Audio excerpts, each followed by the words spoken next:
Thank you so much for joining me here at One Nation Weather, and in this video I'm going to be covering the high pressure ridge sitting over portions of the south central part of the country and the cooler air that's going to spill in north of it. So let's go ahead and dive right on into that. You can see that we're going to have this ring of fire weather pattern setting up in a way as we're going to have these storms making their way over from portions of the mountain west and over to the lower Mississippi River Valley as well as to the east coast. You can see that dip in the jet stream is going to be right there, so bringing in some cooler air into portions of the north central part of the country. Thank you so much for joining me here. We're going to have a couple of responsible entities, but that's really going to be where they're sitting into portions of southern Canada, pushing their way towards the Great Lakes region.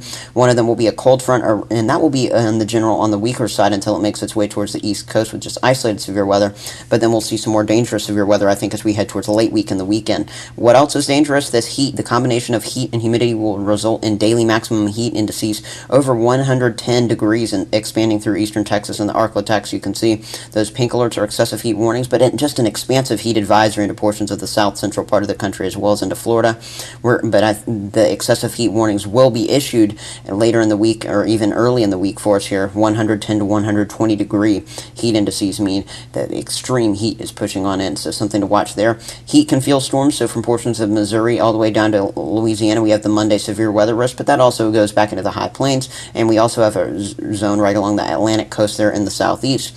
In terms of your severe certainty on Tuesday, low-end risk in portions of the northern plains. I wouldn't be too concerned, but definitely the chance for some gusty winds and small hail, even some medium-sized hail in some of those storms there. Severe watch as we go into our Wednesday. Notice that little complex of storms rolling along the Mississippi River Valley. I would watch that, but overall just a lower threat pushing out of the front range and pushing towards the lower Mississippi to mid-Mississippi River Valley on Wednesday. And then up there into portions of the northern Mississippi River Valley, the upper part of that, into portions of Minnesota and Wisconsin. We will also have a zone there. Again, just notice how this is splotchy as we go through the early to mid part of the week. Nothing really organized in the severe weather world at that point. And then in terms of your rain totals through Monday, August the 7th, look at that. We see some of those purple colors pushing their way all the way from the Dakotas into some of these zones in the high plains, as well as down towards the southeast. That's where we could pick up 2, 3, even 4 inches of rain and a few locally higher amounts in some of those thunderstorms. So something to certainly watch out for there, as that is very dangerous downpours in that regard. Now, as we go into our Friday, this is when things look a little bit more interesting. You can see that level 2 severe weather risk pushing on in into portions of the Dakotas as well as down towards Kansas. That's what I have predicted there. And then along the east coast, watching out with that cold front there. So let's take a look here at Radar Omega to really analyze the pattern that we have setting up. First things first, drawing this H right here. There's the high pressure system building this heat dome over here into portions of the south central part of the country. This is as we go pretty much into the next couple of days. Now our storms, they're going to be riding right over that, so over portions of the mountain west coming off the front range and over into the, say, the Mississippi River Valley there, the lower part of it especially, as we go into the early part of the week.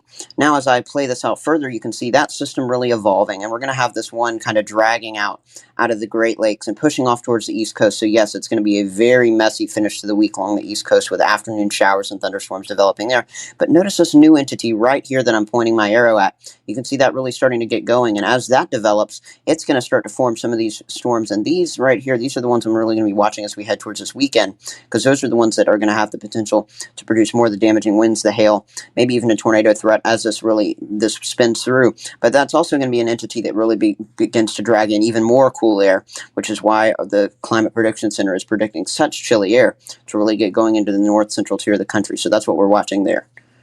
In terms of your 6 to 10 day temperature outlook from the Climate Prediction Center, this goes towards the end of the week for us. You can see, look at these below average temperatures from places like New Mexico all the way up to Wyoming. In these areas, we'll see 10 to 20 degrees above average there in New Mexico, up to 10 to 20 degrees below average there into Wyoming. So really a crazy departure there. And where those cool and warm air masses meet, that's where the storms will form. Look at how the precipitation really rides around the Four Corners region, but really impacts most of the country otherwise. So definitely some heavy downpours and some flooding to watch out for all the way from the mountain west to the east coast. Thank you so much for watching. Like, subscribe, and comment. I'll have some links in the description you can check out. Here are the credits, everyone. Thanks for watching and have a great day.